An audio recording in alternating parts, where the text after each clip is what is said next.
꿈은 무의식으로 가는 지름길이다. 지그문트 프로이트.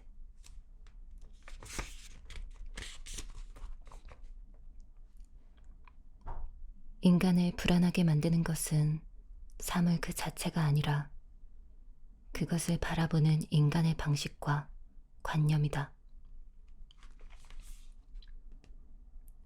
에픽테토스 55에서 135. 출처 편람 연도 135.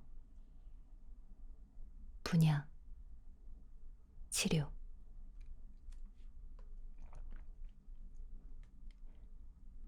기원전 3세기 스토아 학파는 선과 악은 오로지 우리가 이끌어내는 것이라고 주장하였다.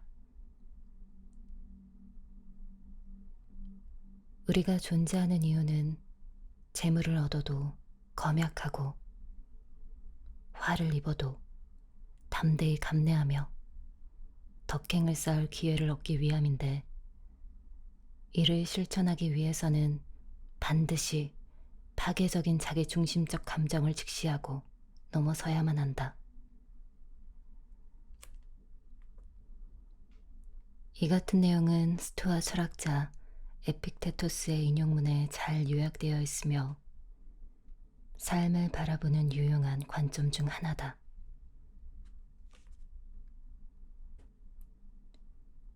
에픽테토스의 견해는 임상 심리학자인 엘버트 일리스의 노력 덕분에 현대 심리학적 문제를 다루는 방식에도 막대한 영향을 미쳤다.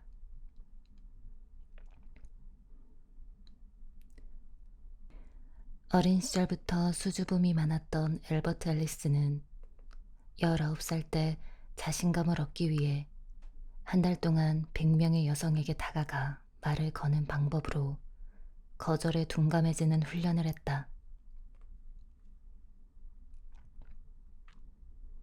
이 훈련 방법이 바로 엘버트가 1950년대에 개발한 합리 정서 행동 치료의 기본 개념이다.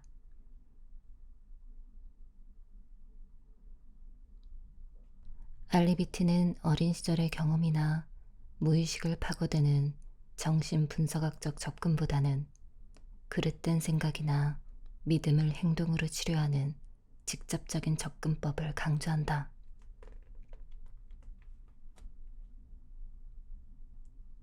이후 앨리스와 의견을 주고받으며 연구했던 에런 백이 심리적 문제를 야기하는 인지 왜곡의 개념을 제시했고, 새로운 치료법인 인지행동 치료를 개발하게 되었다.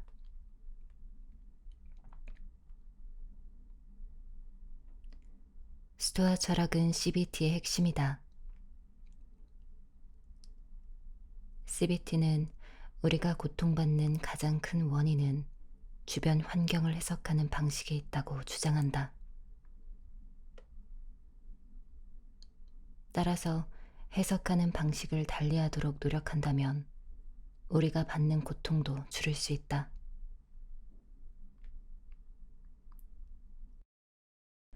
체계적이고 재현 가능한 접근 방식 덕분에 CBT는 방대한 근거를 구축했으며 오늘날 정신건강 문제를 다루는 가장 근본적인 치료법으로 자리 잡았다.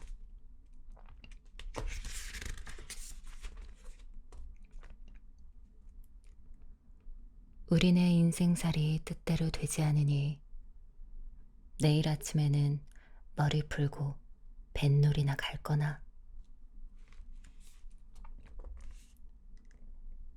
200 701에서 762. 출처 중국 한시. 연도 8세기. 분야 웰빙.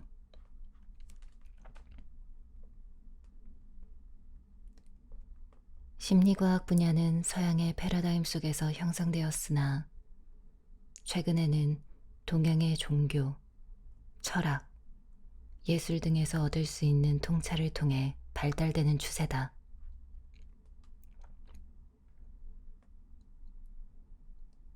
앞장의 인용문은 당대 최고의 시인으로 손꼽히는 중국의 시인 이백이 지은 시의 일부분이다.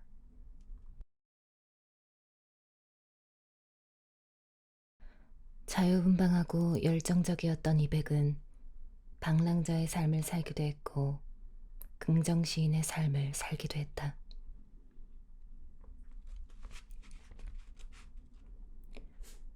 이백이 지은 시는 도가 사상의 영향을 받았는데 그 내용은 현대 심리학 개론의 내용과도 상당 부분 일치한다.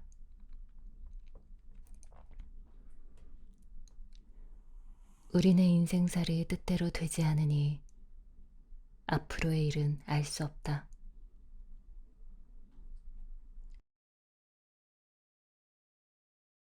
우리가 설정한 목적에 가까워질수록 뇌의 핵심 보상 체계가 발동하여 도파민을 분비하기 때문에 기분이 좋아지지만 목적을 달성하고 나면 도파민은 더 이상 분비되지 않는다.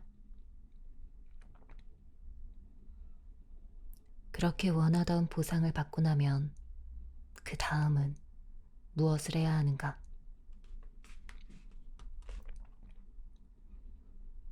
도가 사상가인 장자는 목표를 추구하는 것은 해결책이 될 수 없다고 주장했다.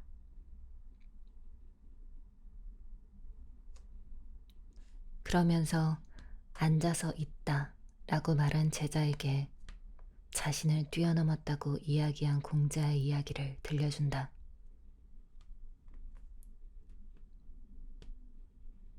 현대 심리학자들은 자리에 가만히 앉아 속세의 집착을 떨치는 명상이 굉장히 효과적이라는 사실을 발견했다.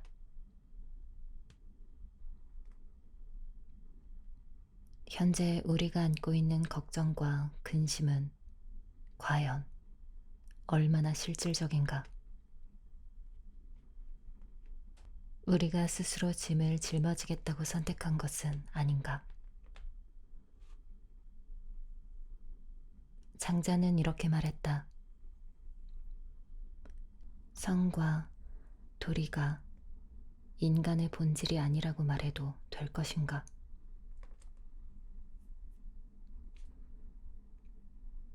부자연스러운 탐구 활동이 결코 평화적으로 끝나지 않으리라는 깨달음을 얻으면 우리는 항상 존재했던 평화로운 상태로 자연스럽게 돌아가게 된다. 자, 내일 아침 머리 풀고 뱃놀이나 떠나보자.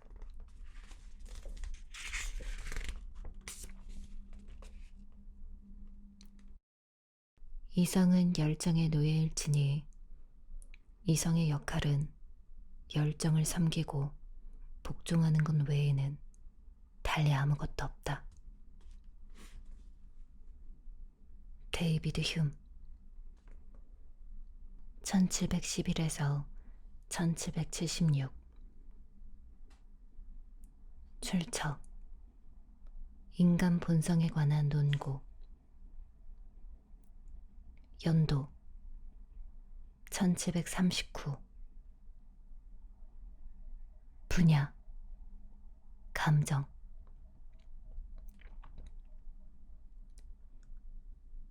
영국의 철학자 데이비드 휴은 28살에 철학계의 명저로 꼽히는 인간 본성에 관한 논고를 집필하였다.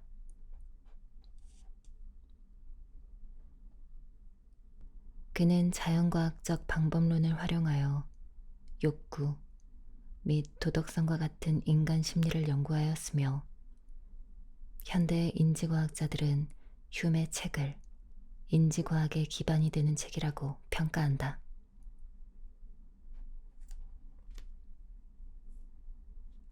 앞장의 인용문에는 그리스의 합리주의자들과는 반대로 우리의 삶과 도덕성의 기반은 감정에 뿌리를 두고 있다는 휴메의 소신이 잘 담겨 있다.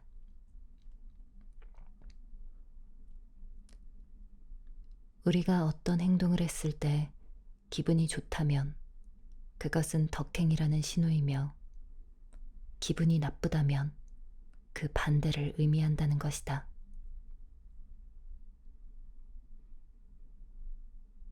다수의 심리학자들은 이 같은 의견에 반대해왔다.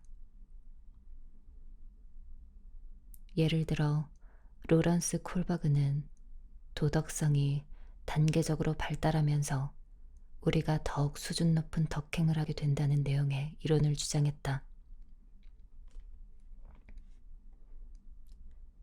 그러나 현대 심리학자인 조나선 하이트는 흉 학파의 견해를 옹호한다.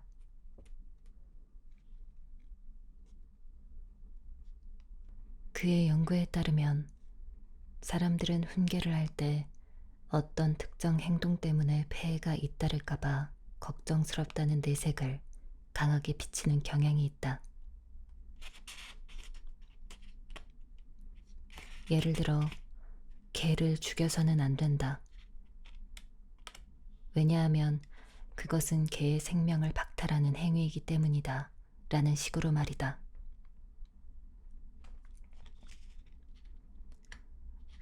그러나 그 행동이 아무런 해를 끼치지 않는 상황에 맞닥뜨릴 때 사람들은 비로소 진실된 감정을 드러내게 된다.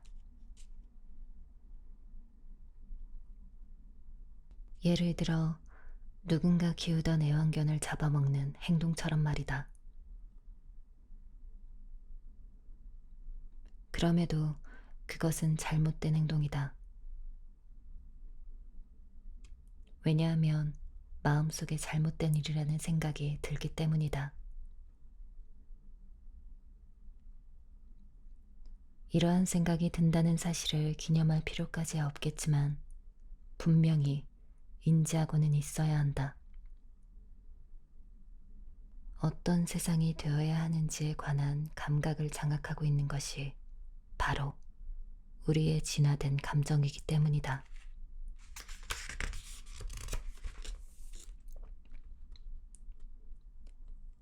악이 승리하는 데 필요한 유일한 조건은 선한 사람들이 아무 행동도 하지 않는 것이다. 에드먼드 버크 1729에서 1797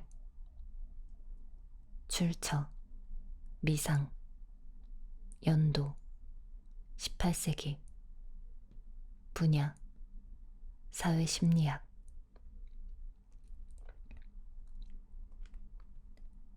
앞장의 인용문에는 사회 구성원의 마음만이 아니라 그들이 실제로 얼마나 덕행을 행하는지에 따라 사회가 달라진다는 에드먼드 버크의 신념이 잘 드러나 있다. 1964년에 발생한 키티 제노비스 강간 및 살해 사건이 대표적인 사례로 꼽히는데 이 사건은 심리학자들의 호기심을 크게 자극했다.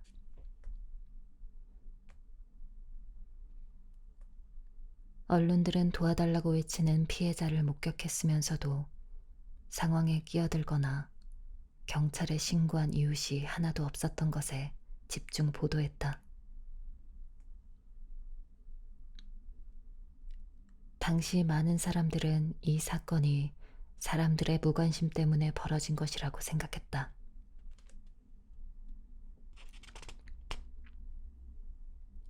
그러나 심리학자 존 달리와 비브 라타네는 이 사건에 대해 연구했고 이러한 현상이 방관자 효과 때문이라는 결과를 발표했다.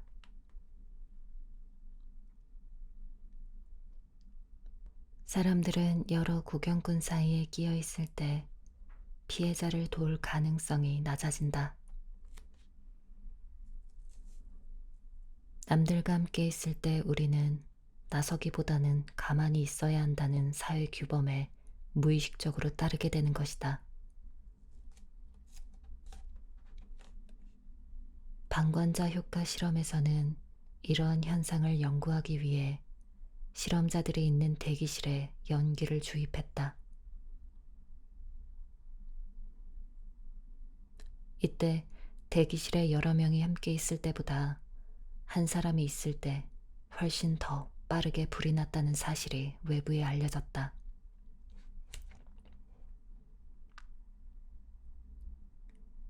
이 결과에 가장 큰 영향을 미친 요인은 분산된 책임감이었다. 다른 사람이 할 수도 있는데 왜 내가 굳이 나서야 한단 말인가? 만약 남들이 돕지 않는다면 나 역시 나서지 않아도 괜찮은 것 아닌가?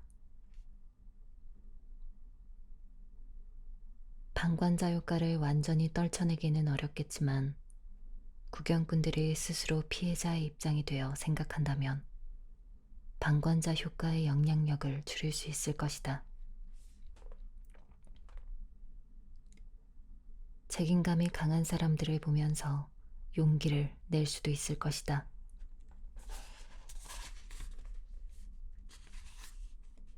군중 속으로 숨어 들어가는 것은 쉽다. 그러나 과연 우리가 살고 싶은 세상은 어떤 곳인가?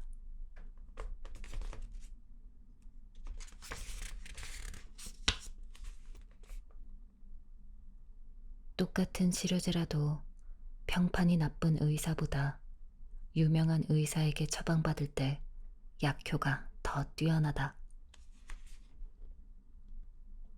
존 헤이가스 1740에서 1827 출처 신체 질병의 원인과 치료법으로서의 상상력 연도 1800 분야 암시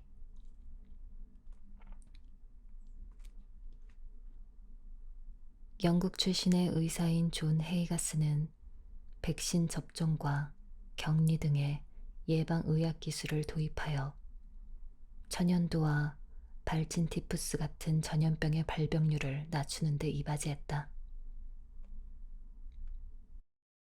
또한 심리학 실험을 통해 당시 널리 퍼져 있던 엘리샤 퍼킨스의 통증 완화 치료법이 틀렸다는 사실을 밝혀냈다.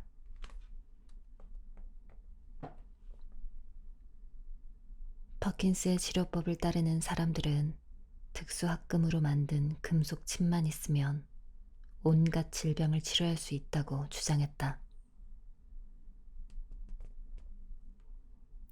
그러나 헤이가스는 나무로 만든 가짜 도구를 사용해 진짜 금속침을 사용했을 때와 동일한 효과를 이끌어냄으로써 그들의 주장이 틀렸다는 사실을 증명했다.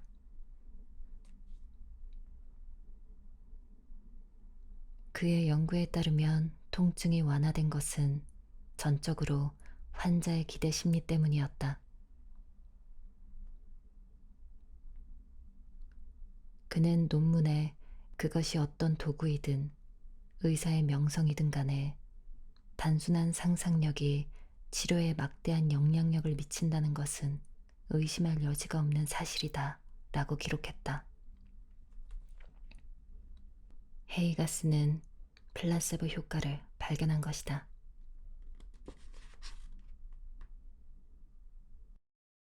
플라세보 효과의 긍정적인 면을 보는 이들도 있다.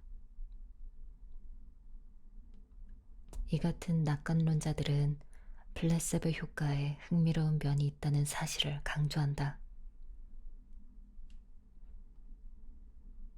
어떤 일을 기대하게 되면 정신뿐만 아니라 신체적으로도 행복해진다는 것이다.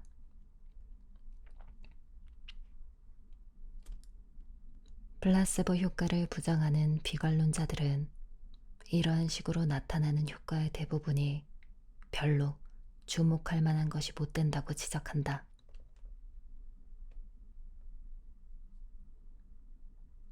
환자가 의사에게 자신이 듣고 싶은 대답을 한다거나 자연적으로 치유가 되었는데 그것을 약이나 치료법 덕분에 회복되었다고 오해한다는 것이다.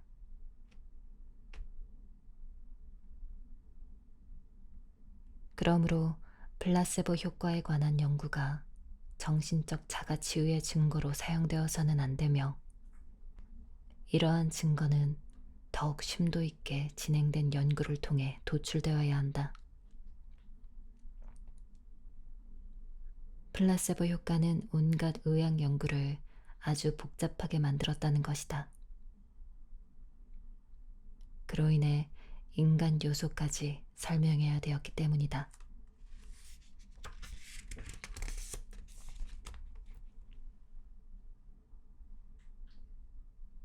불안은 자유로 인한 현기증이다.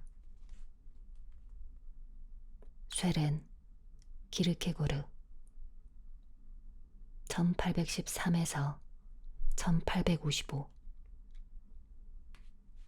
출처 불안의 개념.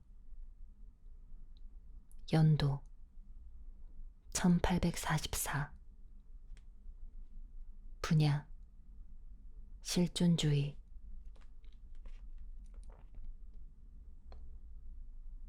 1830년대에 코펜하겐에 가본 사람들이라면 골목길을 하염없이 걸어다니는 덥수룩한 머리를 한 사람을 봤을지도 모르겠다.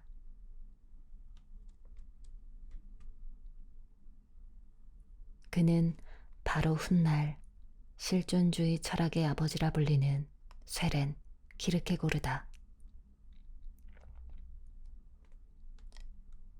그의 대표작 이것이냐 저것이냐의 제목에서도 잘 드러나듯이 키르케고르는 선택이라는 개념을 아주 중요하게 생각했다.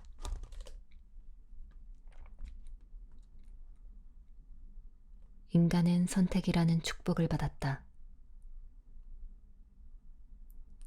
키르케고르는 선택의 문제가 어떻게 불편한 심리 상태를 설명할 수 있는지 탐구했다.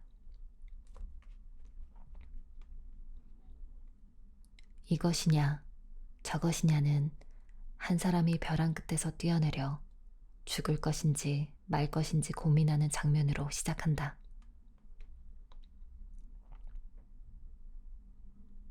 그 사람은 뛰어내릴 생각에 뚜렷하고도 타당한 두려움을 느끼겠지만 언제든지 뛰어내릴 선택을 할 수 있다는 것에서 걱정 또는 두려움을 뜻하는 불안이라는 더욱 광범위한 감정을 느낄 것이다. 이것이 바로 자유로 인한 현기증이다.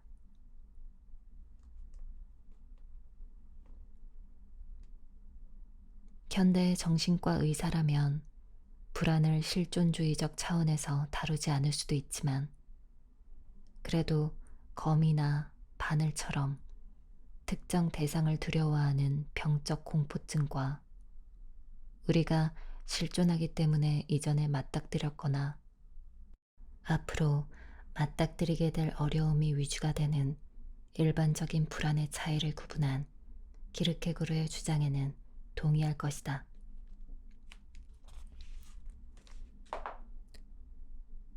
키르케고르는 불안을 꼭 나쁜 것이라고는 보지 않았다.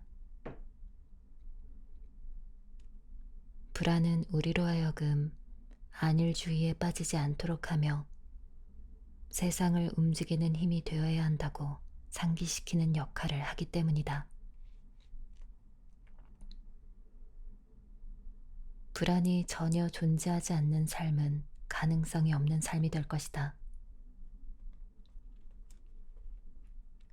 실존주의자들은 불안을 다스리기 위해 선택을 하고 선택한 길을 따라 살아가야 한다.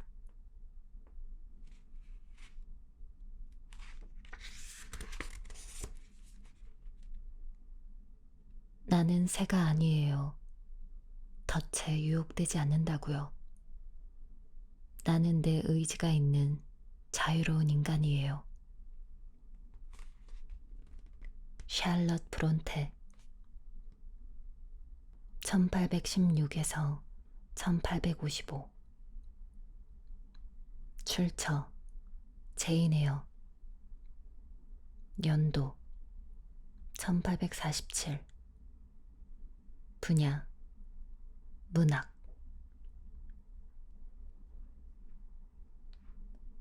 샬럿 브론테와 그 자매들은 여성이 사회적으로 종속된 삶을 살던 시대에 살고 있었음에도 불구하고 소설가가 되기 위해 많은 노력을 기울였다. 앞장의 인용문에서 브론테는 제인 에어라는 등장인물을 통해 그동안 자신이 의심 없이 살아왔던 삶을 바라보는 새로운 시각을 보여준다.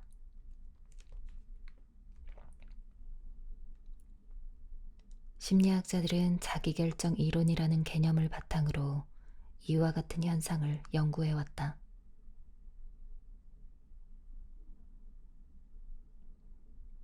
에드워드 대시와 리처드 라이언이 제안한 자기결정 이론의 목적은 동기부여를 이해하는 것이다.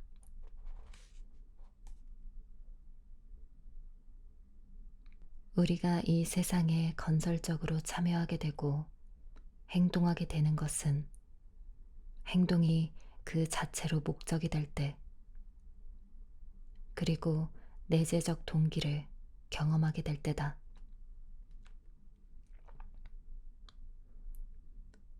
내재적 동기는 어려운 일을 스스로 해결해 나가면서 발전하는 모습을 마주할 때, 또한 다른 사람들과의 관계가 깊어질 때 발동한다.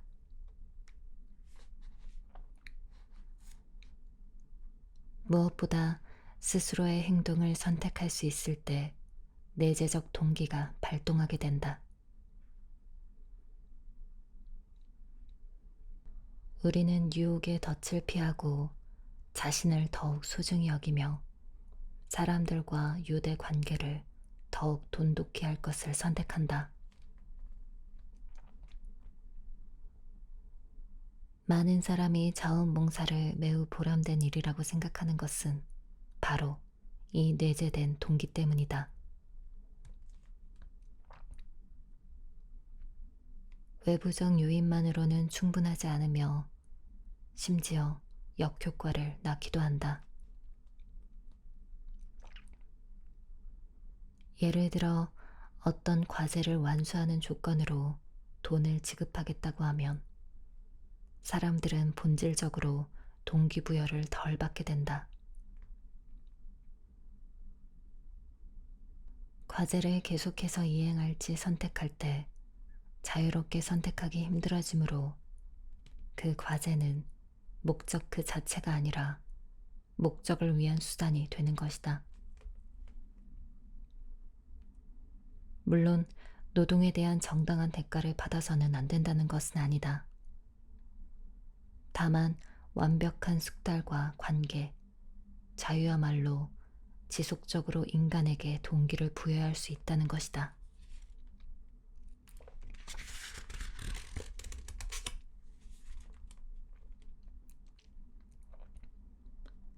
최면은 다양한 면에서 일반적인 수면이나 깨어있는 상태와는 다른 신경계통의 독특한 상태를 의미한다.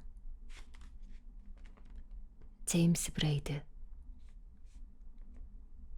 1795에서 1860 출처 최면 또는 인간의 동면에 관한 관찰 연도 1850 분야 인식과 편견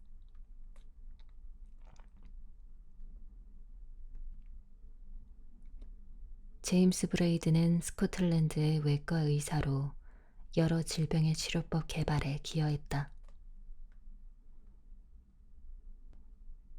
그는 시간이 생길 때마다 당시 대유행했던 최면술 혹은 동물자기에 굉장히 몰두했다. 이 치유법은 18세기에 의사로 활동했던 프란츠 메스머가 시작했는데 그는 히스테리 증상을 보이는 환자에게 철이 함유된 약물을 먹이고 환자의 몸에 자석을 붙인 후 병이 치유됐다고 주장했다.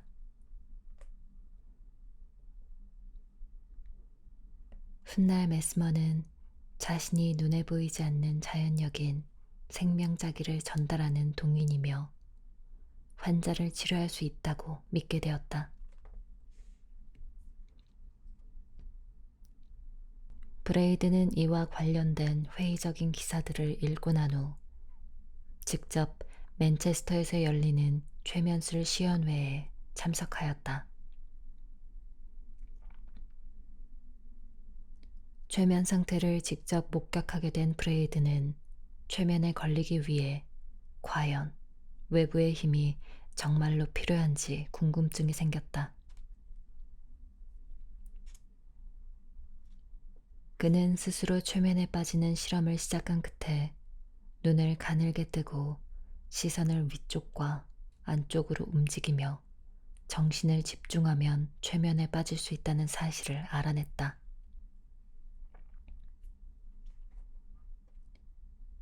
이후 그는 다른 사람들에게도 같은 방법으로 실험하여 최면에 빠지게 하는 데 성공했다.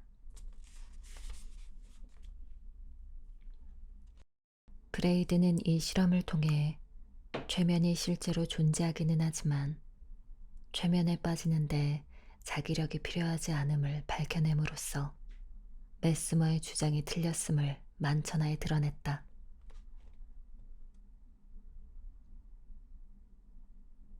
프레이드는 최면은 수면과 유사하지만 완전히 다른, 전적으로 뇌의 독특한 생리적 상태에서 기인하는 것이라고 주장했다. 브레이드는 당시에는 최면술에 대한 연구로 많은 비난을 받았지만 오늘날에 와서는 현대 최면술의 아버지로 기억되고 있다. 현대과학에서도 브레이드의 주장을 널리 뒷받침하고 있다.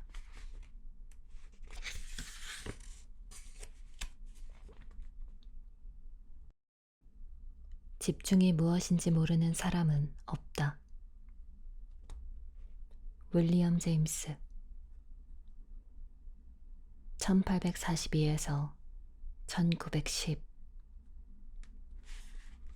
출처 심리학 원리 연도 1890 분야 실존주의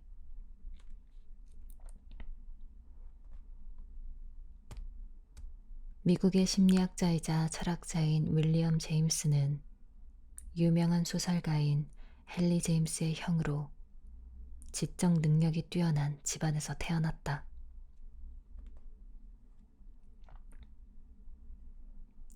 윌리엄 제임스는 독일에서 생리심리학 분야가 급성장하고 있다는 것을 보고 하버드 대학교로 돌아와 학생들에게 심리학의 개념을 가르치기 시작했다.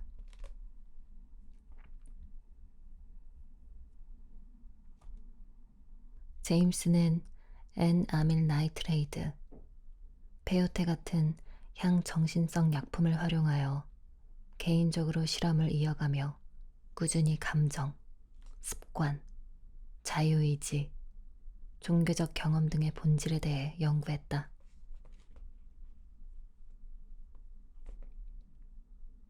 이전의 사상가들은 삶의 경험이 지붕 위에 빗방울이 떨어지듯 우리에게 다가오는 것이라고 생각했다. 그러나 제임스는 인간을 이처럼 소극적이고 수동적인 존재로 여기는 견해에 동의할 수 없었다.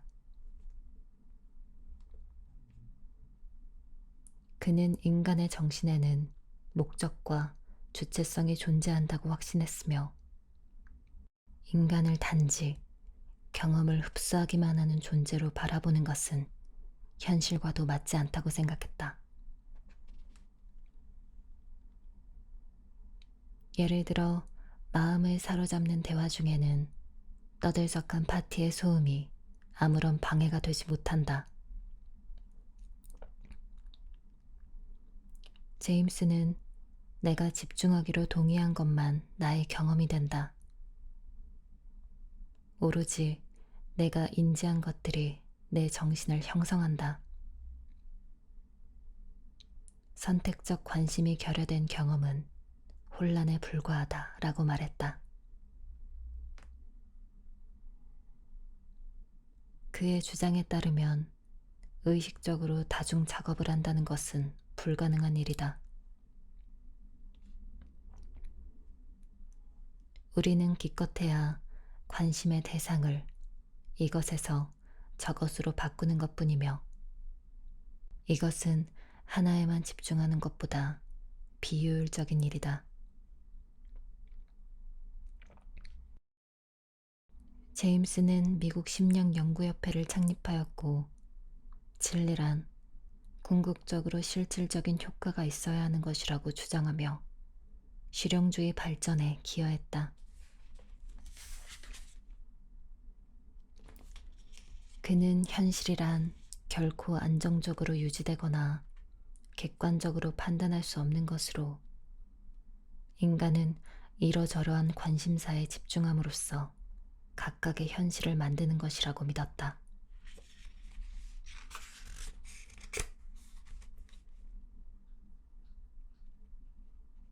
꿈은 무의식으로 가는 지름길이다. 지그문트 프로이트 1856에서 1939 출처 꿈의 해석 연도 1899 분야 정신분석학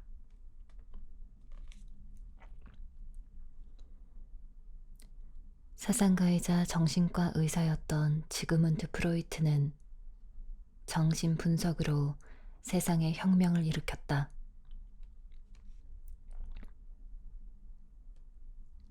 프로이트는 인간은 두 가지 극심한 충격에 빠진 바 있다고 주장했다.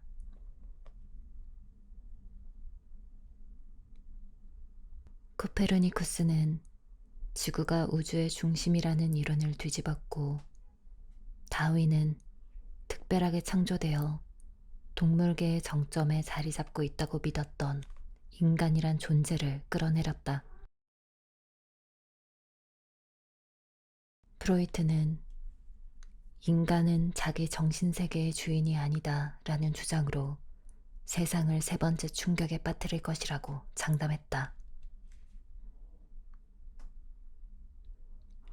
유대인이었기 때문에 빈의 상류층 사회에 살면서도 주변인이었던 프로이트는 자신이 가지고 있는 외부인의 시선을 이용해 겉보기에는 존경할 만해 보이는 환자들의 이성이라는 표면 아래 숨겨진 추악한 진실을 끊임없이 찾아보았다.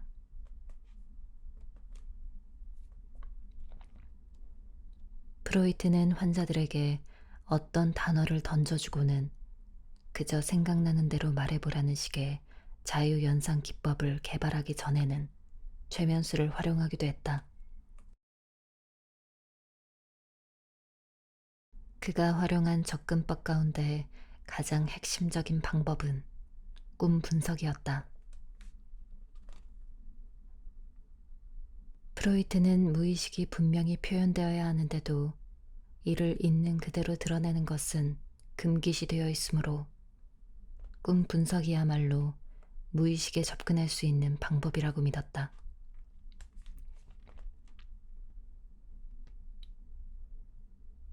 프로이트는 우리의 정신체계가 동물적, 충동적이고 감각을 추구하는 원초와 도덕적이고 사회성을 대표하는 초자아, 균형을 맞추어 타협점을 찾는 자아라는 하위 인격 사이의 자리 다툼이라는 이론을 발전시켜 나갔다.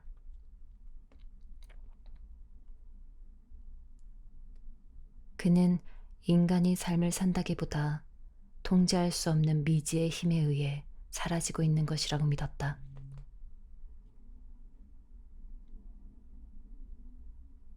프로이트의 정신분석학은 심리적 문제를 다루는 주요 접근법이 되었다. 현대 심리학자들은 프로이트의 견해에 모두 동의하는 것은 아니지만 무의식의 힘이 우리의 행동을 지배한다는 개념은 인정하고 있다.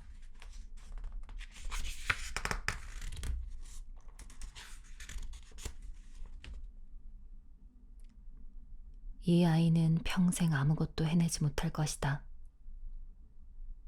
총명한 구석이 전혀 없다.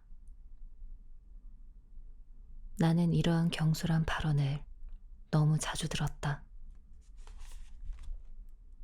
알프레드 비네 1857에서 1911 출처 아동에 관한 근대사상 연도 1909 분야 심리측정학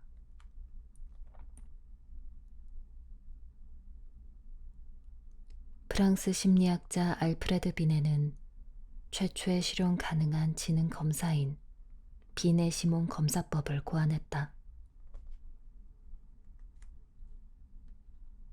이 검사법은 교육, 채용, 임상 진단 등에 사용되면서 커다란 변화를 가져왔다. 비네는 원래 학습 장애가 있는 아이들을 선별하여 특수 교육을 제공하기 위해 이 검사법을 고안해낸 것으로 굉장히 인간적이고 신중한 목적을 가지고 있었다.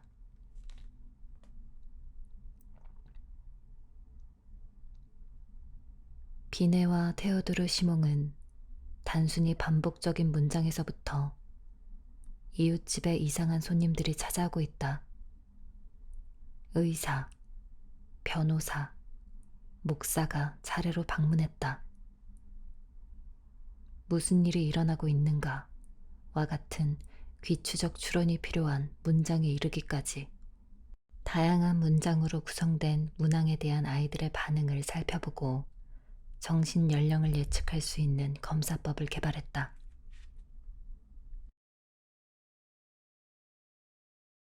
앞장의 인용문에서 알 수 있듯이 비네는 이 검사 결과를 절대적으로 받아들이지 않았다. 그는 지능이 상황에 따라 다르게 나타나며 환경에 영향을 받는다고 믿었다. 비네의 주장에 따르면 지능은 너무 민감하기 때문에 정량적 방식으로는 온전히 측정할 수 없다. 그러나 미국의 우생학자들은 지능 검사를 백인 우월주의를 주장하는 수단으로 사용했고, 이러한 사실을 알게 되었을 때 비네는 경악을 금치 못했다.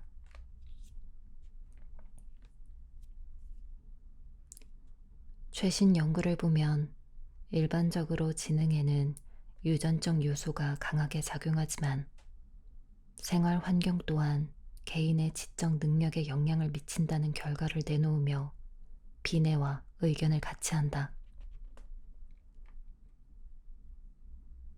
지능검사는 여전히 학습 장애 진단, 치매 진행 상태, 두부 손상의 영향 등을 파악하기 위한 목적으로 사용되고 있다. 그러므로 과학지 사이언스에서 꼽은 21세기 최고의 과학 발전 20에 비네 시몬 검사법이 포함되었다는 것은 어찌 보면 당연한 일이다.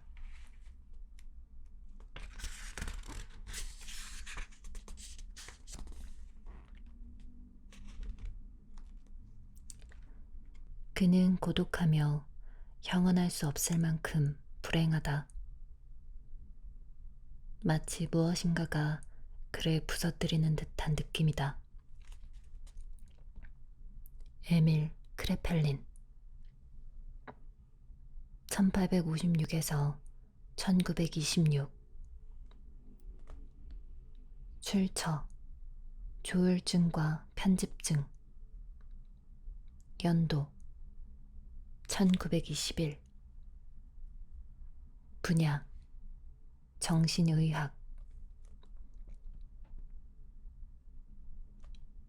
독일의 정신의학자인 에밀 크레펠리는 조울증의 증상을 앞장의 인용문과 같이 묘사하고 있다. 모든 정신질환에 포괄적으로 정신병이라는 진단을 내렸던 시대에 크레펠리는 심도 있는 분석을 통해 정신질환을 체계적으로 분류했다. 당시 정신의학은 새롭게 등장한 분야로 제대로 된 기준이 없었다. 때문에 한 가지 뚜렷한 증상을 보이기만 해도 정신병으로 진단받기 일쑤였다.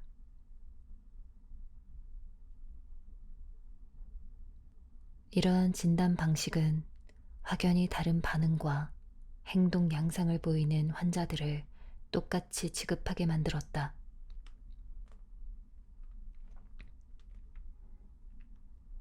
크레펠리는 내과 의사들이 발열이라는 증상 하나만으로 섣불리 진단을 내리지 않는 것처럼 정신질환을 진단할 때에도 각각의 증상에만 집중해서는 안 된다고 주장했다.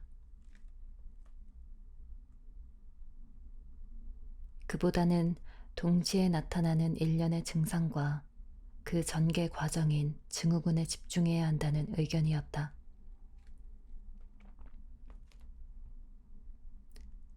크레펠리는 정신질환인 조현병이라고 알려진 조발성 치매와 조울증 등 최소 두 가지로 분류된다는 사실을 알게 되었다. 이후 학자들은 좀 더 세부적으로 조울증을 주우울증과 양극성 장애로 분류했다. 그레펠린의 연구팀은 손상된 뇌 조직을 분석하는 데도 크게 기여했으며 알로이스 알츠하이머와 함께 알츠하이머 치매를 발견하기도 했다.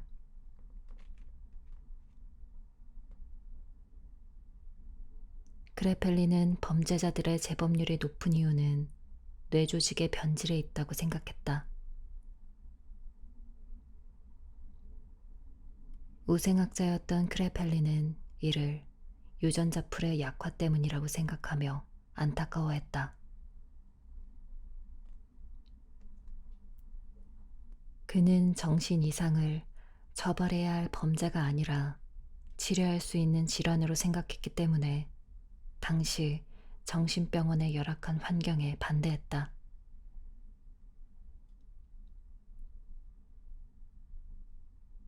현대정신의학과 정신질환 진단 기준의 핵심이 되는 정신질환 진단 및 통계 편람은 정신적 증후군과 생물학적 원인에 초점을 맞추고 있다. 그레펠린이 거의 한 세기 이전에 닦아놓은 길을 따라가고 있는 것이다.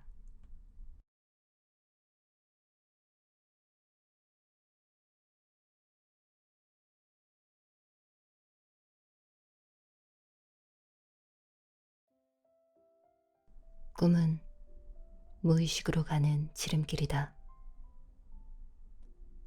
지그문트 프로이트.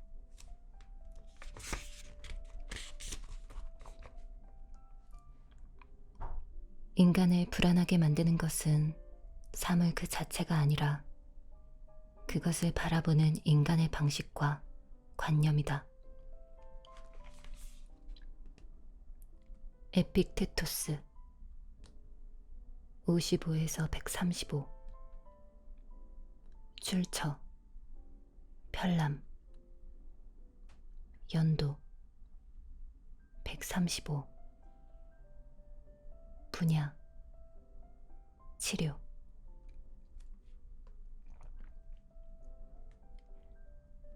기원전 3세기 스토아 학파는 선과 악은 오로지 우리가 이끌어내는 것이라고 주장하였다. 우리가 존재하는 이유는 재물을 얻어도 검약하고 화를 입어도 담대히 감내하며 덕행을 쌓을 기회를 얻기 위함인데 이를 실천하기 위해서는 반드시 파괴적인 자기중심적 감정을 직시하고 넘어서야만 한다. 이 같은 내용은 스토아 철학자 에픽테토스의 인용문에 잘 요약되어 있으며 삶을 바라보는 유용한 관점 중 하나다.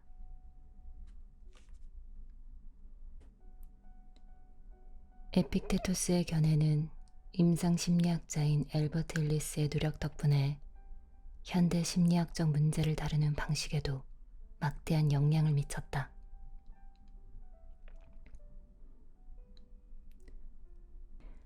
어린 시절부터 수줍음이 많았던 엘버트 앨리스는 19살 때 자신감을 얻기 위해 한 달 동안 100명의 여성에게 다가가 말을 거는 방법으로 거절에 둔감해지는 훈련을 했다.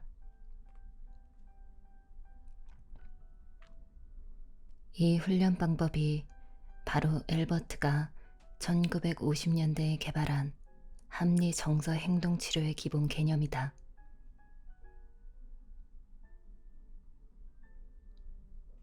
알리비티는 어린 시절의 경험이나 무의식을 파고드는 정신 분석학적 접근보다는 그릇된 생각이나 믿음을 행동으로 치료하는 직접적인 접근법을 강조한다.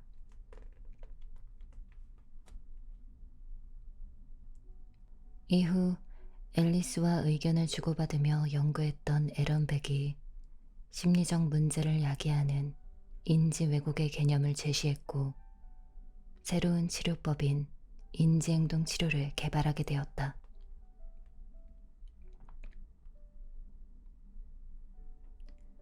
스토아 철학은 CBT의 핵심이다. CBT는 우리가 고통받는 가장 큰 원인은 주변 환경을 해석하는 방식에 있다고 주장한다. 따라서 해석하는 방식을 달리하도록 노력한다면 우리가 받는 고통도 줄일 수 있다.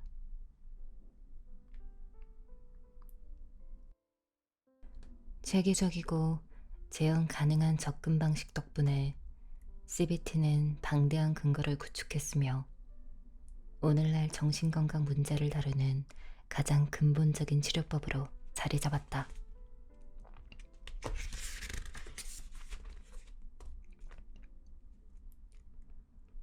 우리네 인생살이 뜻대로 되지 않으니 내일 아침에는 머리 풀고 뱃놀이나 갈 거나. 200, 701에서 762 출처 중국 한시 연도 8세기 분야 웰빙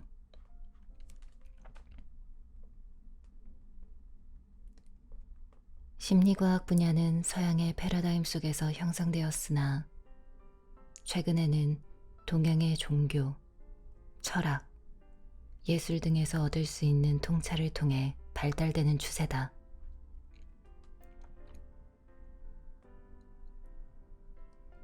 앞장의 인용문은 당대 최고의 시인으로 손꼽히는 중국의 시인 이백이 지은 시의 일부분이다.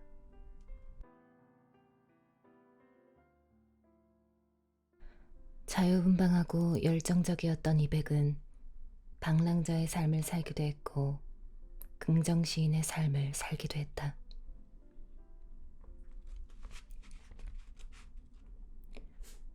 이백이 지은 시는 도가 사상의 영향을 받았는데 그 내용은 현대 심리학 개론의 내용과도 상당 부분 일치한다.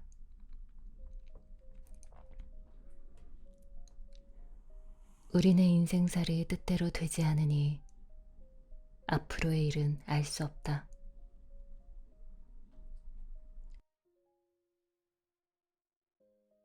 우리가 설정한 목적에 가까워질수록 뇌의 핵심 보상 체계가 발동하여 도파민을 분비하기 때문에 기분이 좋아지지만 목적을 달성하고 나면 도파민은 더 이상 분비되지 않는다. 그렇게 원하던 보상을 받고 나면 그 다음은 무엇을 해야 하는가?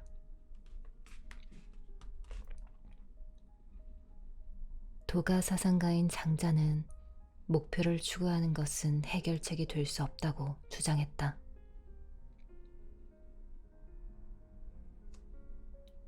그러면서 앉아서 있다 라고 말한 제자에게 자신을 뛰어넘었다고 이야기한 공자의 이야기를 들려준다.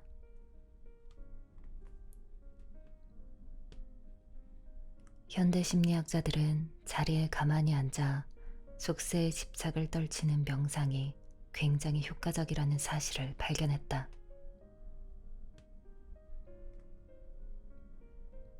현재 우리가 안고 있는 걱정과 근심은 과연 얼마나 실질적인가? 우리가 스스로 짐을 짊어지겠다고 선택한 것은 아닌가? 장자는 이렇게 말했다. 성과 도리가 인간의 본질이 아니라고 말해도 될 것인가?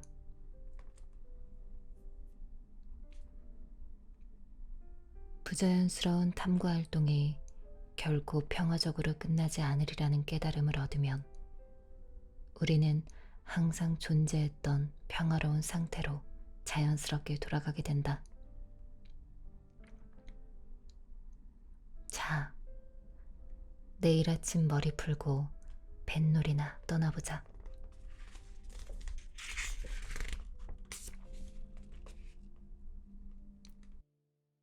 이성은 열정의 노예일지니 이성의 역할은 열정을 섬기고 복종하는 것 외에는 달리 아무것도 없다. 데이비드 휴 1711에서 1776 출처 인간 본성에 관한 논고 연도 1739 분야 감정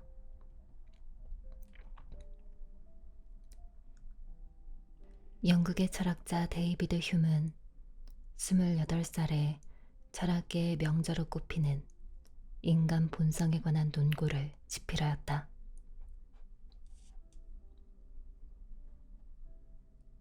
그는 자연과학적 방법론을 활용하여 욕구 및 도덕성과 같은 인간 심리를 연구하였으며 현대 인지과학자들은 휴메의 책을 인지과학의 기반이 되는 책이라고 평가한다.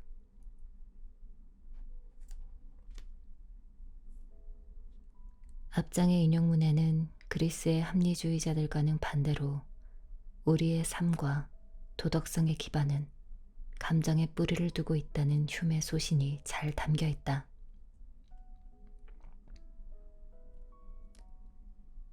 우리가 어떤 행동을 했을 때 기분이 좋다면 그것은 덕행이라는 신호이며 기분이 나쁘다면 그 반대를 의미한다는 것이다.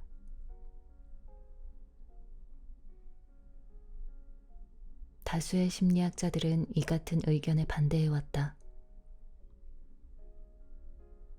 예를 들어 로런스 콜버그는 도덕성이 단계적으로 발달하면서 우리가 더욱 수준 높은 덕행을 하게 된다는 내용의 이론을 주장했다. 그러나 현대 심리학자인 조나선 하이트는 휴 학파의 견해를 옹호한다.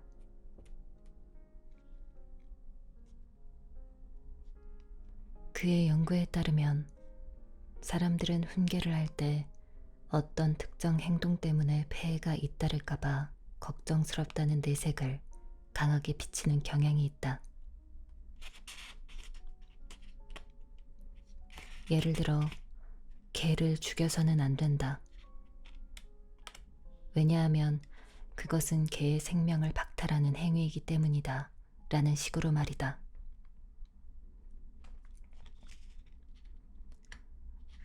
그러나 그 행동이 아무런 해를 끼치지 않는 상황에 맞닥뜨릴 때 사람들은 비로소 진실된 감정을 드러내게 된다. 예를 들어 누군가 키우던 애완견을 잡아먹는 행동처럼 말이다. 그럼에도 그것은 잘못된 행동이다. 왜냐하면 마음속에 잘못된 일이라는 생각이 들기 때문이다. 이러한 생각이 든다는 사실을 기념할 필요까지 없겠지만 분명히 인지하고는 있어야 한다. 어떤 세상이 되어야 하는지에 관한 감각을 장악하고 있는 것이 바로 우리의 진화된 감정이기 때문이다.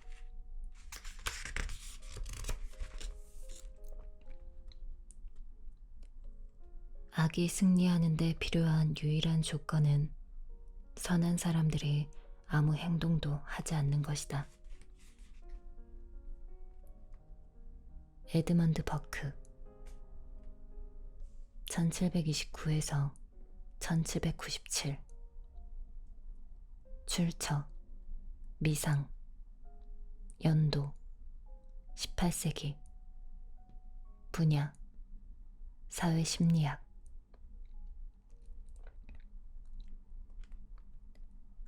앞장의 인용문에는 사회 구성원의 마음만이 아니라 그들이 실제로 얼마나 덕행을 행하는지에 따라 사회가 달라진다는 에드먼드 버크의 신념이 잘 드러나 있다. 1964년에 발생한 키티 제노비스 강간 및 살해 사건이 대표적인 사례로 꼽히는데 이 사건은 심리학자들의 호기심을 크게 자극했다.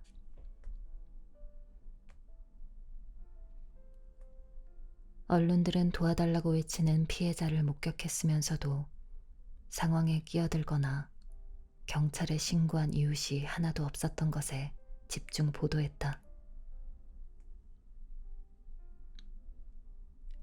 당시 많은 사람들은 이 사건이 사람들의 무관심 때문에 벌어진 것이라고 생각했다.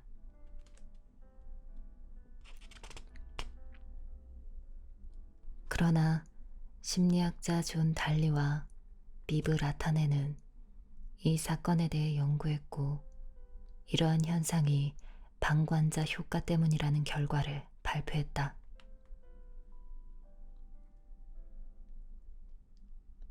사람들은 여러 구경꾼 사이에 끼어 있을 때 피해자를 도울 가능성이 낮아진다. 남들과 함께 있을 때 우리는 나서기보다는 가만히 있어야 한다는 사회 규범에 무의식적으로 따르게 되는 것이다.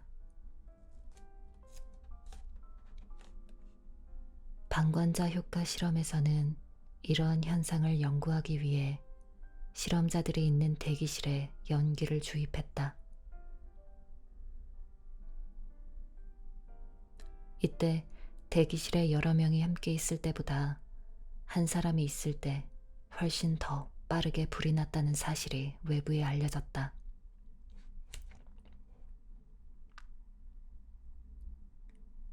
이 결과에 가장 큰 영향을 미친 요인은 분산된 책임감이었다. 다른 사람이 할 수도 있는데 왜 내가 굳이 나서야 한단 말인가? 만약 남들이 돕지 않는다면 나 역시 나서지 않아도 괜찮은 것 아닌가? 방관자 효과를 완전히 떨쳐내기는 어렵겠지만 구경꾼들이 스스로 피해자의 입장이 되어 생각한다면 방관자 효과의 영향력을 줄일 수 있을 것이다. 책임감이 강한 사람들을 보면서 용기를 낼 수도 있을 것이다.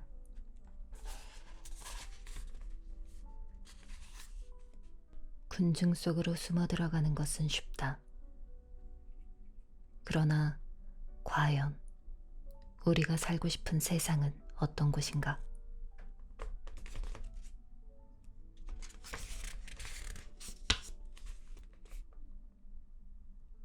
똑같은 치료제라도 평판이 나쁜 의사보다 유명한 의사에게 처방받을 때 약효가 더 뛰어나다. 존 헤이가스 1740에서 1827 출처 신체 질병의 원인과 치료법으로서의 상상력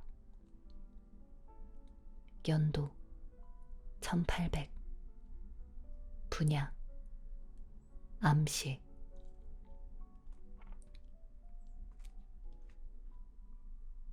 영국 출신의 의사인 존 헤이가스는 백신 접종과 격리 등의 예방의학 기술을 도입하여 천연두와 발진티푸스 같은 전염병의 발병률을 낮추는 데 이바지했다. 또한 심리학 실험을 통해 당시 널리 퍼져 있던 엘리샤 퍼킨스의 통증 완화 치료법이 틀렸다는 사실을 밝혀냈다.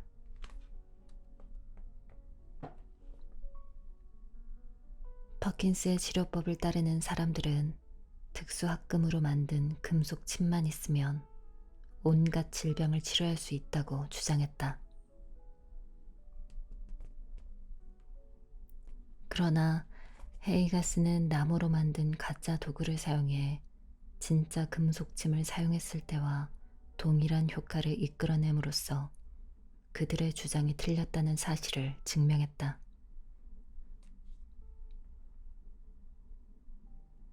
그의 연구에 따르면 통증이 완화된 것은 전적으로 환자의 기대 심리 때문이었다. 그는 논문에 그것이 어떤 도구이든 의사의 명성이든 간에 단순한 상상력이 치료에 막대한 영향력을 미친다는 것은 의심할 여지가 없는 사실이다 라고 기록했다. 헤이가스는 플라세보 효과를 발견한 것이다.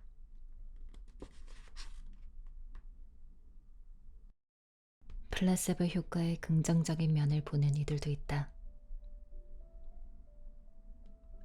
이 같은 낙관론자들은 플라세보 효과에 흥미로운 면이 있다는 사실을 강조한다. 어떤 일을 기대하게 되면 정신뿐만 아니라 신체적으로도 행복해진다는 것이다.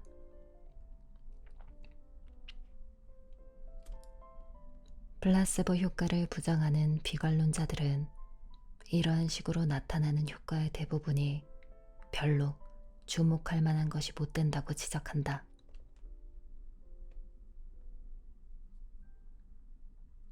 환자가 의사에게 자신이 듣고 싶은 대답을 한다거나 자연적으로 치유가 되었는데 그것을 약이나 치료법 덕분에 회복되었다고 오해한다는 것이다.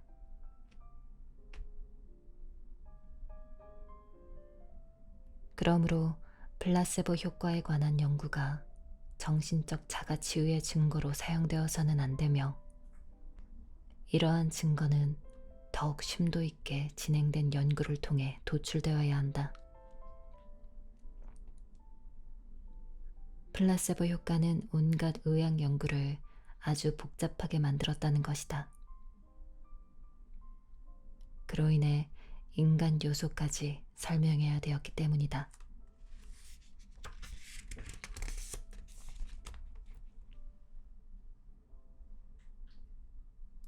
불안은 자유로 인한 현기증이다.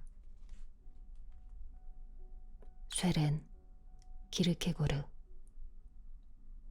1813에서 1855 출처 불안의 개념 연도 1844 분야 실존주의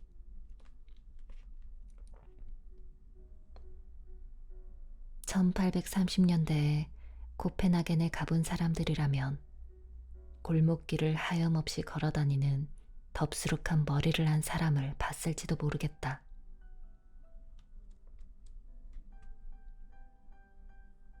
그는 바로 훗날 실존주의 철학의 아버지라 불리는 쇠렌 키르케고르다.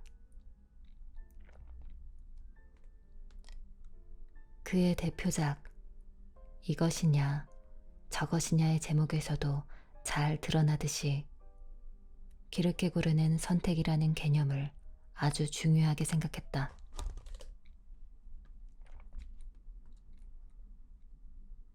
인간은 선택이라는 축복을 받았다. 키르케고르는 선택의 문제가 어떻게 불편한 심리 상태를 설명할 수 있는지 탐구했다. 이것이냐 저것이냐는 한 사람이 벼랑 끝에서 뛰어내려 죽을 것인지 말 것인지 고민하는 장면으로 시작한다.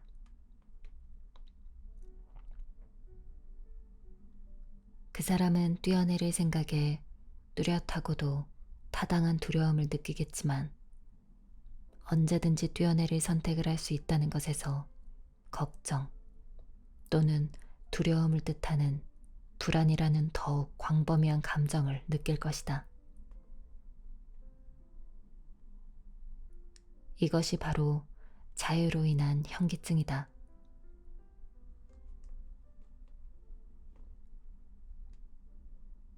현대 정신과 의사라면 불안을 실존주의적 차원에서 다루지 않을 수도 있지만 그래도 거미나 바늘처럼 특정 대상을 두려워하는 병적 공포증과 우리가 실존하기 때문에 이전에 맞닥뜨렸거나 앞으로 맞닥뜨리게 될 어려움이 위주가 되는 일반적인 불안의 차이를 구분한 키르케고르의 주장에는 동의할 것이다.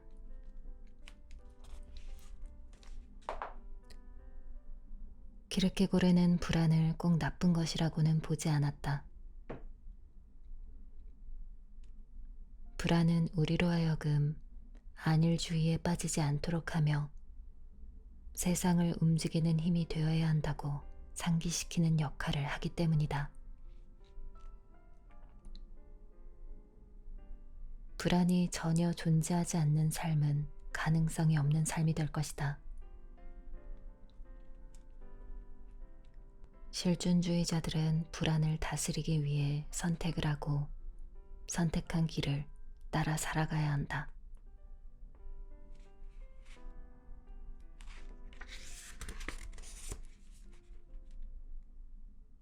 나는 새가 아니에요. 덫에 유혹되지 않는다고요. 나는 내 의지가 있는 자유로운 인간이에요. 샬럿 브론테 1816에서 1855 출처 제인 에어 연도 1847 분야 문학 샬럿 브론테와 그 자매들은 여성이 사회적으로 종속된 삶을 살던 시대에 살고 있었음에도 불구하고 소설가가 되기 위해 많은 노력을 기울였다. 앞장의 인용문에서 브론테는 제인 에어라는 등장인물을 통해 그동안 자신이 의심 없이 살아왔던 삶을 바라보는 새로운 시각을 보여준다.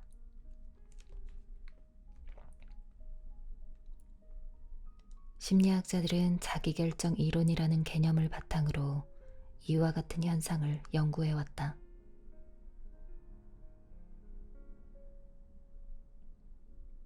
에드워드 대시와 리처드 라이언이 제안한 자기결정 이론의 목적은 동기부여를 이해하는 것이다.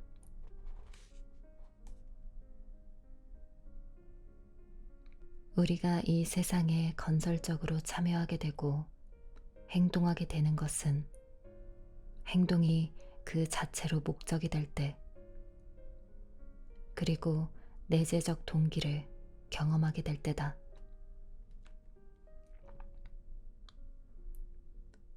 내재적 동기는 어려운 일을 스스로 해결해 나가면서 발전하는 모습을 마주할 때, 또한 다른 사람들과의 관계가 깊어질 때 발동한다.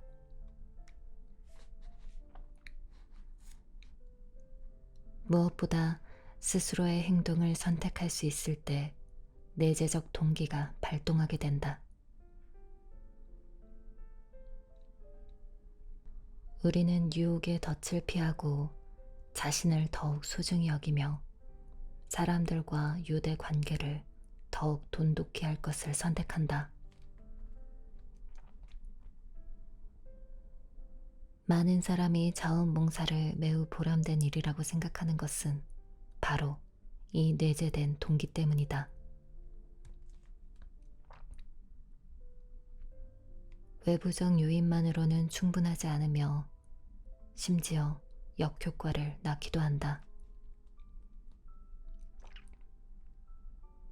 예를 들어 어떤 과제를 완수하는 조건으로 돈을 지급하겠다고 하면 사람들은 본질적으로 동기부여를 덜 받게 된다. 과제를 계속해서 이행할지 선택할 때 자유롭게 선택하기 힘들어지므로 그 과제는 목적 그 자체가 아니라 목적을 위한 수단이 되는 것이다. 물론 노동에 대한 정당한 대가를 받아서는 안 된다는 것은 아니다. 다만 완벽한 숙달과 관계, 자유야말로 지속적으로 인간에게 동기를 부여할 수 있다는 것이다.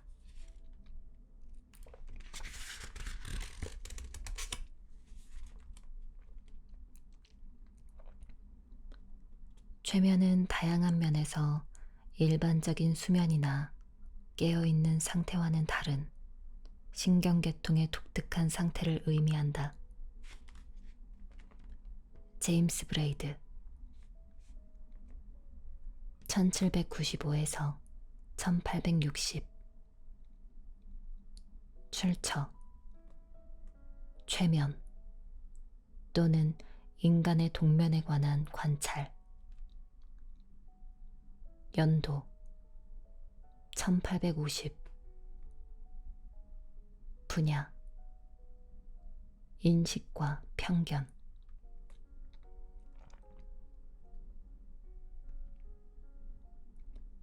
제임스 브레이드는 스코틀랜드의 외과 의사로 여러 질병의 치료법 개발에 기여했다.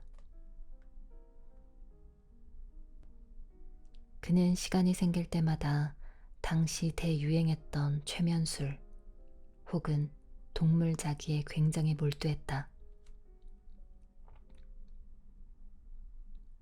이 치유법은 18세기에 의사로 활동했던 프란츠 메스머가 시작했는데 그는 히스테리 증상을 보이는 환자에게 철이 함유된 약물을 먹이고 환자의 몸에 자석을 붙인 후 병이 치유됐다고 주장했다.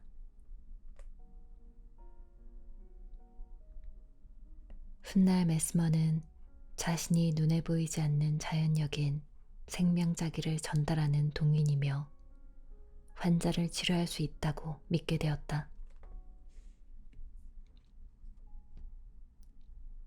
브레이드는 이와 관련된 회의적인 기사들을 읽고 난 후 직접 맨체스터에서 열리는 최면술 시연회에 참석하였다. 최면 상태를 직접 목격하게 된 브레이드는 최면에 걸리기 위해 과연 외부의 힘이 정말로 필요한지 궁금증이 생겼다. 그는 스스로 최면에 빠지는 실험을 시작한 끝에 눈을 가늘게 뜨고 시선을 위쪽과 안쪽으로 움직이며 정신을 집중하면 최면에 빠질 수 있다는 사실을 알아냈다.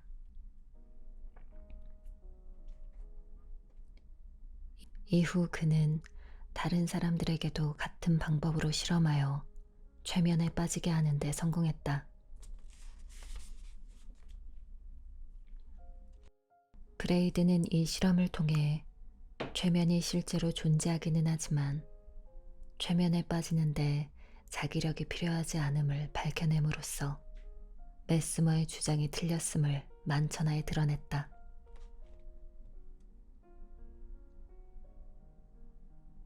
프레이드는 최면은 수면과 유사하지만 완전히 다른, 전적으로 뇌의 독특한 생리적 상태에서 기인하는 것이라고 주장했다.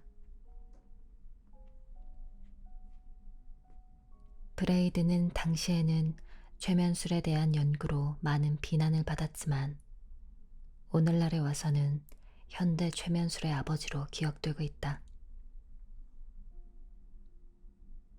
현대과학에서도 브레이드의 주장을 널리 뒷받침하고 있다.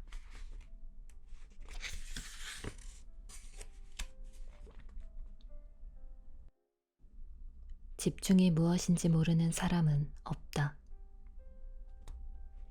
윌리엄 제임스 1842에서 1910 출처 심리학 원리 연도 1890 분야 실존주의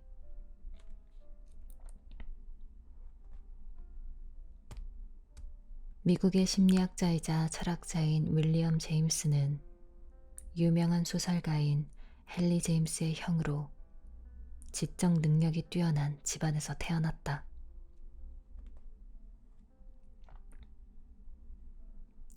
윌리엄 제임스는 독일에서 생리심리학 분야가 급성장하고 있다는 것을 보고 하버드 대학교로 돌아와 학생들에게 심리학의 개념을 가르치기 시작했다.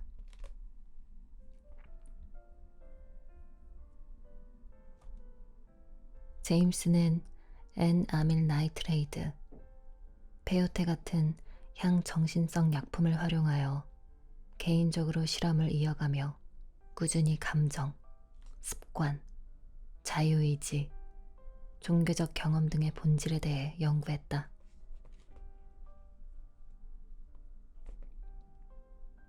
이전의 사상가들은 삶의 경험이 지붕 위에 빗방울이 떨어지듯 우리에게 다가오는 것이라고 생각했다. 그러나 제임스는 인간을 이처럼 소극적이고 수동적인 존재로 여기는 견해에 동의할 수 없었다.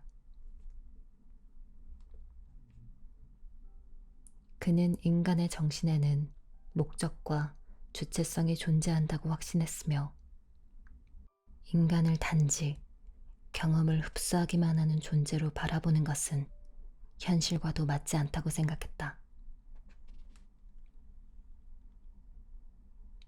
예를 들어 마음을 사로잡는 대화 중에는 떠들썩한 파티의 소음이 아무런 방해가 되지 못한다.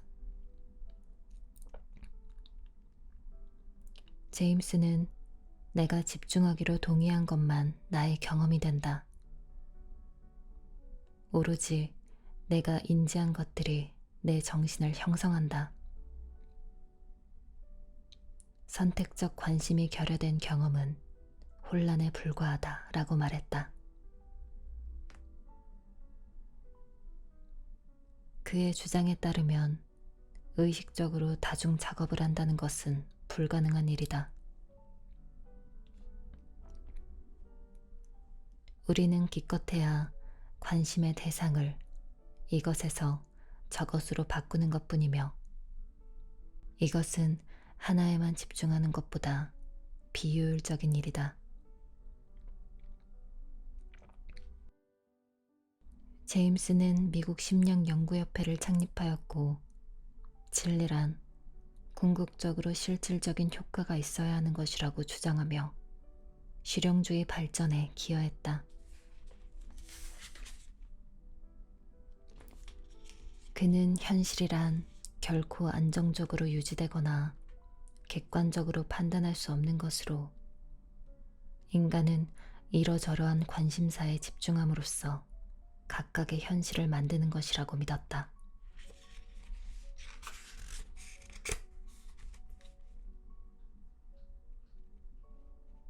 꿈은 무의식으로 가는 지름길이다. 지그문트 프로이트 1856에서 1939 출처 꿈의 해석 연도 1899 분야 정신분석학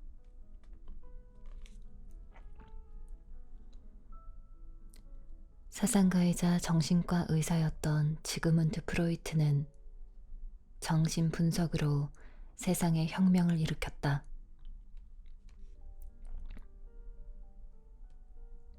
프로이트는 인간은 두 가지 극심한 충격에 빠진 바 있다고 주장했다.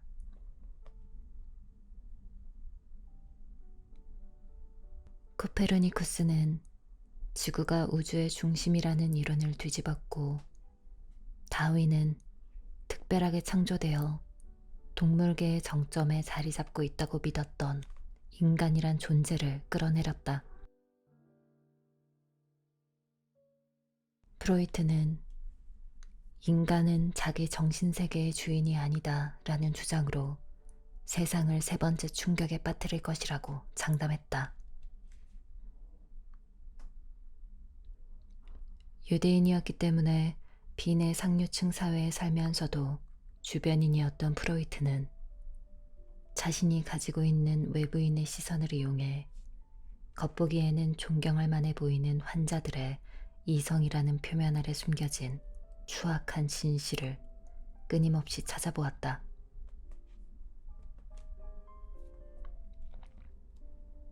프로이트는 환자들에게 어떤 단어를 던져주고는 그저 생각나는 대로 말해보라는 식의 자유연상 기법을 개발하기 전에는 최면수를 활용하기도 했다.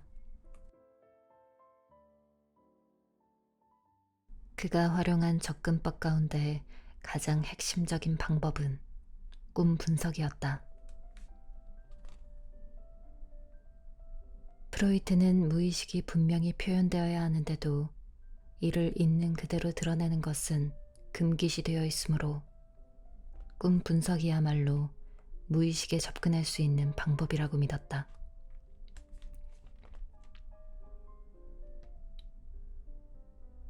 프로이트는 우리의 정신체계가 동물적, 충동적이고 감각을 추구하는 원초와 도덕적이고 사회성을 대표하는 초자아, 균형을 맞추어 타협점을 찾는 자아라는 하위 인격 사이의 자리 다툼이라는 이론을 발전시켜 나갔다.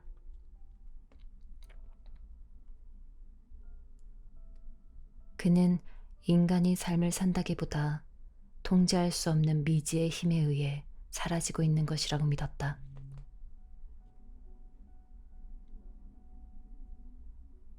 프로이트의 정신분석학은 심리적 문제를 다루는 주요 접근법이 되었다. 현대 심리학자들은 프로이트의 견해에 모두 동의하는 것은 아니지만 무의식의 힘이 우리의 행동을 지배한다는 개념은 인정하고 있다.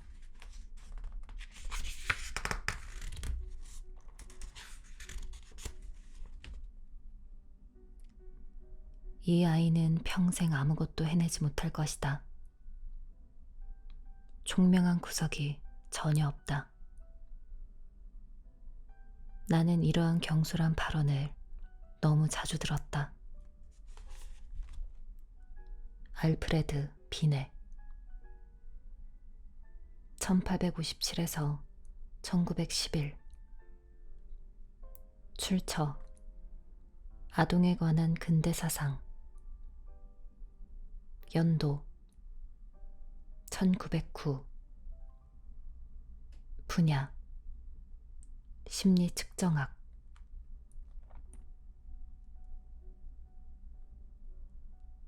프랑스 심리학자 알프레드 비네는 최초의 실용 가능한 지능 검사인 비네 시몬 검사법을 고안했다.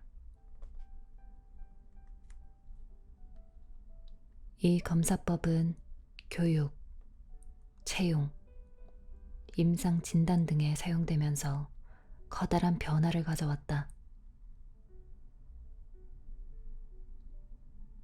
비내는 원래 학습 장애가 있는 아이들을 선별하여 특수 교육을 제공하기 위해 이 검사법을 고안해낸 것으로 굉장히 인간적이고 신중한 목적을 가지고 있었다.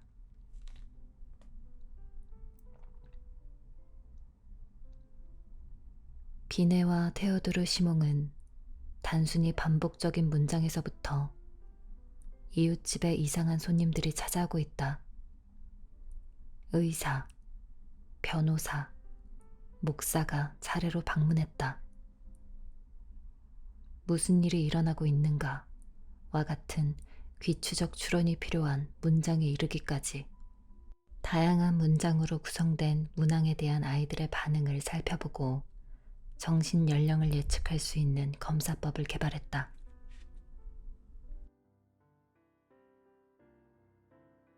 앞장의 인용문에서 알 수 있듯이 비네는 이 검사 결과를 절대적으로 받아들이지 않았다. 그는 지능이 상황에 따라 다르게 나타나며 환경에 영향을 받는다고 믿었다. 비네의 주장에 따르면 지능은 너무 민감하기 때문에 정량적 방식으로는 온전히 측정할 수 없다. 그러나 미국의 우생학자들은 지능 검사를 백인 우월주의를 주장하는 수단으로 사용했고, 이러한 사실을 알게 되었을 때 비네는 경악을 금치 못했다.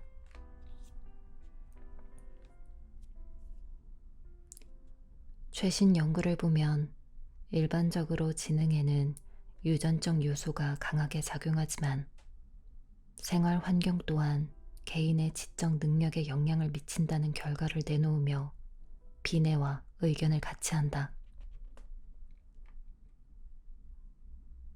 지능검사는 여전히 학습 장애 진단, 치매의 진행 상태, 두부 손상의 영향 등을 파악하기 위한 목적으로 사용되고 있다.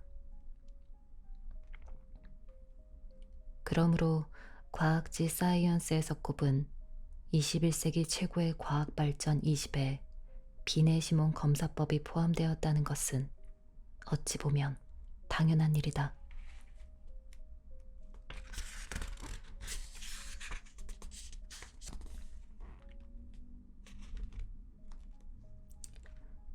그는 고독하며 형언할 수 없을 만큼 불행하다.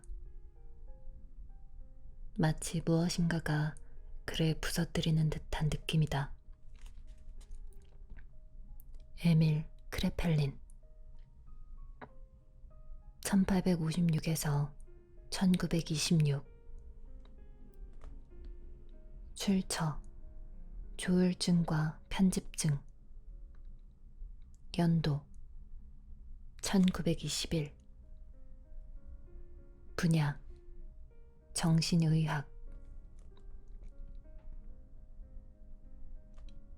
독일의 정신의학자인 에밀 크레펠린은 조울증의 증상을 앞장의 인용문과 같이 묘사하고 있다.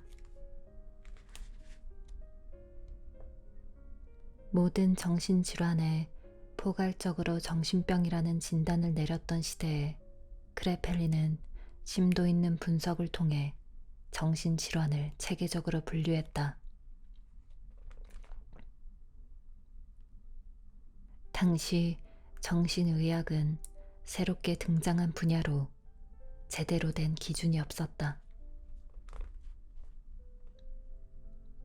때문에 한 가지 뚜렷한 증상을 보이기만 해도 정신병으로 진단받기 일쑤였다.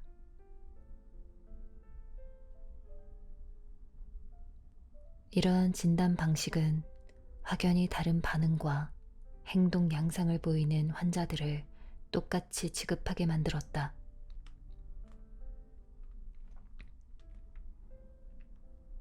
크레펠린은 내과 의사들이 발열이라는 증상 하나만으로 섣불리 진단을 내리지 않는 것처럼 정신질환을 진단할 때에도 각각의 증상에만 집중해서는 안 된다고 주장했다.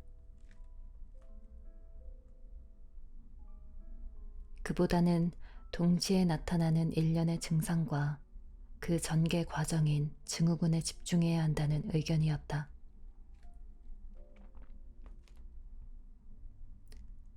그레펠린은 정신질환인 조현병이라고 알려진 조발성 치매와 조울증 등 최소 두 가지로 분류된다는 사실을 알게 되었다.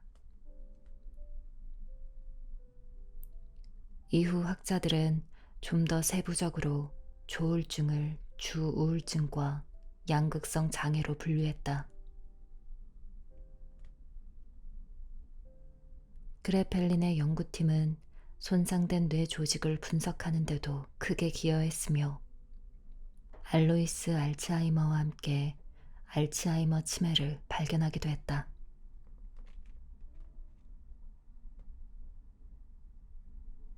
그레펠린은 범죄자들의 재범률이 높은 이유는 뇌 조직의 변질에 있다고 생각했다. 우생학자였던 크레펠린은 이를 유전자 풀의 약화 때문이라고 생각하며 안타까워했다. 그는 정신 이상을 처벌해야 할 범죄가 아니라 치료할 수 있는 질환으로 생각했기 때문에 당시 정신병원의 열악한 환경에 반대했다.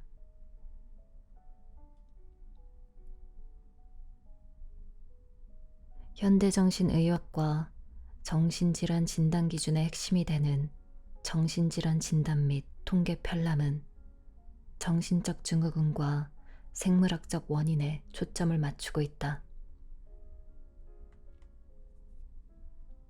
그레펠린이 거의 한 세기 이전에 닦아놓은 길을 따라가고 있는 것이다.